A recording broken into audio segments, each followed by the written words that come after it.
dal leen ak jàmm ci AGT News chaîne bi leen di jox xibaar yi wér te wóor abonné leen ngir dara bañ leen a raw.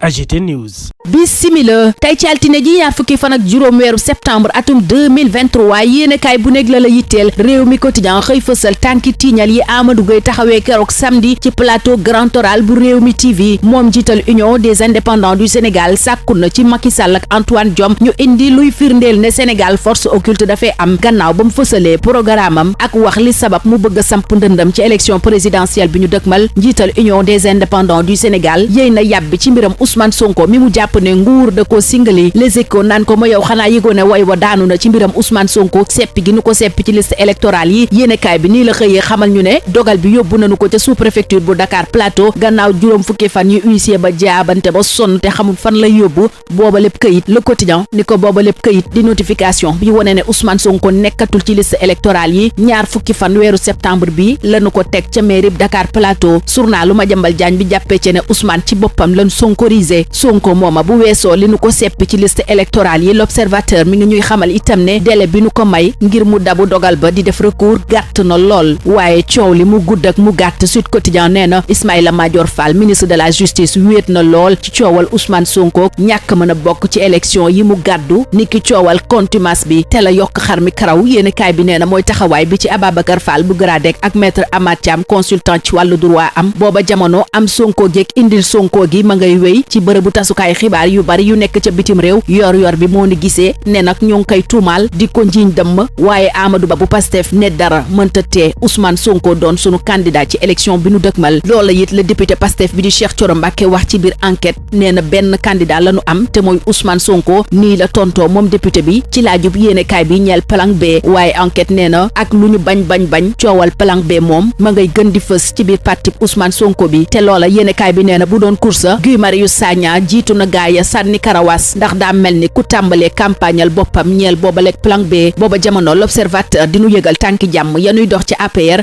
nee na juróomi nit jóg nañu ngir waxtaan ak candidat yëf fippu te yéenekaay bee ngi séentu yëf yi soppeeku fi ak fan yi ñu dëkkmal ci élection bi nu dëkkmal nag La Tribune daa gis ne APR ci risque bu mag a mag la nekk ndax la daloon PS ca atum 2000 mooy xeeñ bi lépp yéenekaay ci parti Macky Sall bi Macky mi yéenekaay bi ne boo mayiwul sax dana bijjaaw ci élection bi nu dëkkmal ndax coow lu bari waaye li leer La Tribune nee na deuxième tour moom bu nu fa demee du jik waa nguur gi Abdou Ndéné Sall ci laas feelu ko ne ko li jigul parti bu ne ci nguur gi kay mooy am candidat yu bari saa sunu ko defee ñàkk la nuy def PDS it daa mel ni yeesal bànkaas gi nu nekk di def jigu leen Direct News nee na fipp la jur firnde gi yéenekaay bi nee na mooy ndaje mu mag mi amoon ci njeextalu ay bés bi ca seen buntu permanence te mujjee mel ni sabar gu tas liy nuru sabar gu tas dëgg kay mooy candidat yu bari yi jëm ci élection présidentielle bu 2024 Vox Populi ni gisee jàngat lu mbir meek ay borom xam-xam yu mel ni docteur Abdoul Aziz Mbodj di jàngale droit constitutionnel ca UADB ni jafe-jafe yi am ci parti yi bu amul woon fii yëpp duñu fi egsi Serigne Mor Mbaye psychologue moom gis ne ñu bari sax xalaatuñoo yegsi ci doon candidat bay doon njiitu réew la leen dugal ci samp seenuk ndënd kay mooy wone seen bopp ñeneen ñi sàmm seeni intérêt ña ca des nag fexe wut fu nu bokkatu Souleymane Ndéné Ndiaye it daa bëgg a bokk ci élection présidentielle bi xamle na ko ba noppi fësal programme am Vox Populi yeggeeñu ko Walf Quotidien moom xëy yeggeenu li mu jàppe ndëgg sërëx te candidat yi fare ci opposition bi war cee bàyyi xel réew mi quotidien mel ni ku naan ñu woowa jamono xel mën naa dal ci ni Sénégal di xeexee jàngoro yu dul wàllante ñu naan ko maladie non transmissible ndax anam gu mucc ayib gi ci sunum réew taxawee fësal nañu ko ca mbootaayu xeet ya di Nations Unies réew mi ne loola nga am ci juróom-ñaar fukk ak juróom-ñetteelu assemblée générale bu Nations Unies docteur Marie Khemesse Ngom Ndiaye wone fa mën-mënu réew mi jëm ci xeex yooyele jàngoro Le Peuple quotidien it di faram fàccee ni Sénégal xeexee jàngoro yi dul wàllante te sukkandiku ci couverture sanitaire universelle Le Soleil ne ngir wér gu yaram gu mucc ayib ñeel jur yi nguur gu Sénégal budget $1 milliard la génne ñu génn ci Le Soleil dugg ci bés bi mi nu yeggee ay dëggi xalif général bu Medina Baye Cheikh Mahi Niass ne ci bi lépp yéenekaay yéeneem gi gën a rëy mooy bàyyil dara réew mi ngir ëllëg réew mi di Sénégal itam nee na mënta suqaliku te jaarut ci mbay moom xalifa bu tedd bi dolli ca ne bëgg-bëggam bi gën a rëy mooy sunum réew yegg ci bañ a tàllalati loxo xalif général bu Tiwaawan ak njiitu réew mi joxante loxo woowa jamono ci xët gu njëkk Le Regard nii lanu yéenekaay bi yëgalee ni Macky Sall Sall ña ngi koy xaar ca Tiwaawan bi ñaari fan desee ci gàmmu gi gàmmu googa Vox Populi nee na kaaraange dana fa doy ndax ñetti junniy policier lañu yóbbu boole ci ay drone ak i caméra lépp ngir kaaraange gu mucc ayib laas mel ni ku naan gàmmu gi duma ci des ginnaaw xëy fësal leeruk Cheikh Ahmed Tidiane Chérif lata muy dikk ca njombe lay xeeñ ca Mbuur ak tong-tong ba nu fa nekkee ci wàllu suuf xaalisu Covid bi ñu fi tong-tongoon ca ministère des sports ci la Libération xëy wax ne ñu Gris Bordeaux ak Sayer Seck ban janook enquêteur ya nee nañu seeni signature dañu koo falsifié ngir defar ay décharge la dage ba tontu ca laajug enquêteur ya ñeel yooyele signature ak décharge Libération gannaaw bam nu ko yeggee nee na enquêteur ya daal lan mujjee jàpp mooy gaay yi danoo def ay tëgg wëndeel luubalit ay koppar booba jamono réew mi quotidien di ñu xamal ni émission li ci réew mi TV ku ca bëgguta sax fexeel ba bu ko déglu ndax ku ko ñam yéenekaay bi nee na dootoo ko bàyyi Paris Saint-Germain moom bala moo bàyyi démb Olympique de Marseille door na ko ba mu ne làpp ñeenti bal ci dara réew mi quotidien ne moom la nu duma Iliman Ndiaye gaayam yi la tribune ne Olympique de Marseille kay diik la def ci kanam PSG mi mel ni lu diisoon gar na ci moom moo Edouard Mendy ndax waruñoo tiit ci ay mbiram laaj wi la stade xëy samp xamal ñu ne ci Arabie Saoudite ga mu ne di jongante góolub Sénégal bi defu fa lu nit xam fukki bit ak ñett lañu ko dugal ci juróom-ñaari match waral yéenekaay bi jaaxle bi ñeenti weer kott desee ci Coupe d'Afrique des Nations sunu jigéen ñi moom ci kan wi leen ñeel réew mi quotidien nee na barrage yi lañu ci teg gët ñu teg foofa loxo ba ëllëg inch'Allah.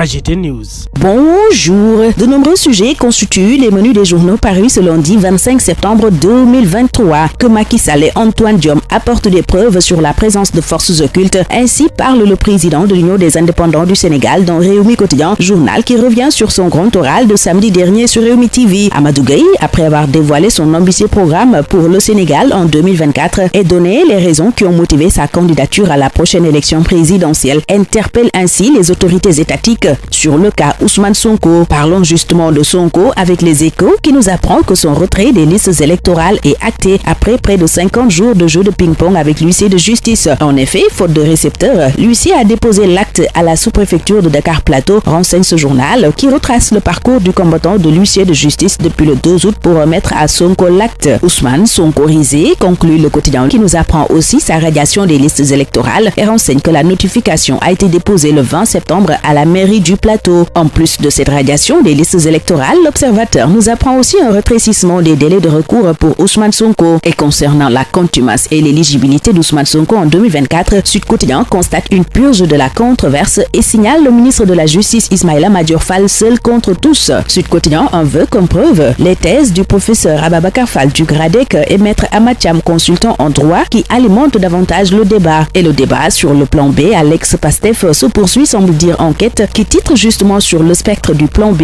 et souligne que malgré le refus de tomber dans le piège du candidat de substitution, la question s'impose de plus en plus à Pastef. Et dans l'optique d'un plan B, Guy Marius Sagna a pris de l'avance sur la concurrence au sein du parti dissous, indique ce journal où Cheikh Thioro Mbacké, député, réaffirme que leur seul candidat c'est Ousmane Sonko. Sonko que Yor Yorbi signale entre média mensonge et médiabolisation, citant notamment des organes de presse étrangers, avant de revenir sur le parcours de Youssou Ndour du Capitole à la Roche-Tarpienne. La PRL risque gros en 2024 avec les symptômes du PS en 2000, alerte la Tribune, qui prédit qu'un deuxième tour sera fatal à la mouvance présidentielle. En mode alerte aussi, Abdou Ndéné Sall avertit dans l'As, soulignant que quand le parti au pouvoir a plusieurs candidats, il perd toujours. Le PDS aussi semble avoir perdu sa cohésion puisque Direct News signale ce parti en rébellion, en cause le renouvellement des instances, notamment les fédérations de la dite formation politique qui a généré de nombreuses contestations et des frustrations. La dernière illustration a été servie avec le grand rassemblement organisé ce week-end par les fédérations du PDS devant la permanence, rapporte Direct News. Et l'Observateur, qui s'intéresse toujours à l'APR, notamment à l'unité autour du candidat, voit et signale des manœuvres souterraines. L'Obs pointe ainsi le groupe de conciliation, ses 5 membres et les rencontres avec tous les dissidents de Benno Bokk Yakaar et annonce de grands retournements de situation. En attendant tout cela, Walf Quotidien dévoile les pièges à éviter avec les candidatures multiples dans l'opposition. Cette pléthore de candidats en direction de l'élection présidentielle de 2024 amène Vox Populi à lancer la cote d'alerte et fait passer à la loupe les causes profondes de ce désordre électoral par des experts qui tentent d'expliquer ce qui fait courir tout le monde. Et Vox Populi rappelle quand Beydi Agne du patronat sénégalais se désolait que même les gens qui devaient gérer des boutiques sont candidats. Mais si le système de parti n'était pas en crise, on n'allait pas avoir ce désordre, soutient Dr Abdoul Aziz Mbodj, professeur de droit constitutionnel à l'UADB. Serigne Mor Mbaye, psychologue politologues, lui, voient que derrière cette cinquantaine de candidatures, il y a peut-être 0,0% de projets de société. Tout le reste n'est que désir d'affirmation de soi, de sauvegarde de ses intérêts et de recherche d'une place au soleil, affirme le spécialiste dans ce journal, où Souleymane Ndéné Ndiaye dévoile son projet de société après avoir déclaré sa candidature pour 2024. Réumi Quotidien aussi livre le programme de Souleymane Ndéné Ndiaye avant de nous conduire à l'ONU où le modèle sénégalais de lutte contre les maladies non transmissibles a été exposé. En effet, à la 78e Assemblée générale des Nations Unies, le ministre de la Santé et de l'Action sociale, Dr Marie-Khemesse Ngom Ndiaye, a magnifié la riposte du Sénégal à travers la couverture santé universelle, rapporte Réumi Quotidien, ce que le quotidien LAS appelle le plaidoyer de Marie-Khemesse à l'ONU. Et dans le Peuple Quotidien, l'on détaille comment le Sénégal a riposté aux maladies non transmissibles à travers la couverture sanitaire universelle. Parlons toujours santé avec le quotidien national Le Soleil qui nous apprend qu'1 milliard de francs CFA a été dégagé comme budget de la campagne de vaccination 2023-2024 du cheptel. Et c'est le moment choisi par Bisby Le Jour pour livrer un chapelet de vérité à travers un entretien exclusif avec Cheikh Mahi Niass. Le khalife général de Médina Baye indique que son plus grand souhait c'est de laisser quelque chose à la postérité. Le développement d'un pays ne peut se faire en dehors de l'agriculture, déclare aussi le khalife qui rêve du jour où notre pays ne va plus tendre la main. Mais dans la main, le khalife général des Tidjanes et le président Macky Sall occupent la une du quotidien Le Regard qui annonce ainsi le chef de l'État à Tivaouane à 48 heures du Gamou. Gamou sous sécurité maximale selon Vox Populi qui fait état de 3000 policiers, drones et caméras déployés pour assurer la sécurité de l'événement religieux. Jouant sa partition à cet événement, l'AS nous parle dans sa livraison du jour de la lumière de Cheikh Ahmed Tidiane Chérif, faisant focus sur Maouloud et Tidianisme avant d'évoquer un scandale en téléchargement au lotissement de Mbour 4 où ce journal signale un tong-tong. Et Libération signale une mafia au cœur du ministère des Sports revenant sur l'enquête de la DIC sur la gestion des fonds Covid-19. Selon ce journal, face aux enquêteurs, Gris Bordeaux et Sayersec ont confirmé la falsification de leur signature pour fabriquer des décharges en toc. Après avoir livré ce que le DAGE a dit aux policiers sur les décharges en cause, Libération révèle les conclusions accablantes des enquêteurs qui retiennent détournement de deniers publics, faux et usage de faux, entre autres délits. Retenez, selon Réumi Quotidien, que le seul moyen de ne pas être accro à l'émission Litchi Réumi sur Réumi TV, c'est ne pas y goûter. Ce journal nous en dit plus à sa page 4, avant de revenir dans sa version sport sur la grosse défaite de 4-0 enregistrée par l'OM face à un grand PSG au parc. L'OM a coulé au parc face à un grand PSG, confirme la tribune, pendant que Stade semble s'inquiéter pour Edouard Mendy, qui est loin d'être rassurant en Arabie Saoudite, où prend fin ce tour des journaux. Très bonne lecture, excellente journée à tous. AGT News.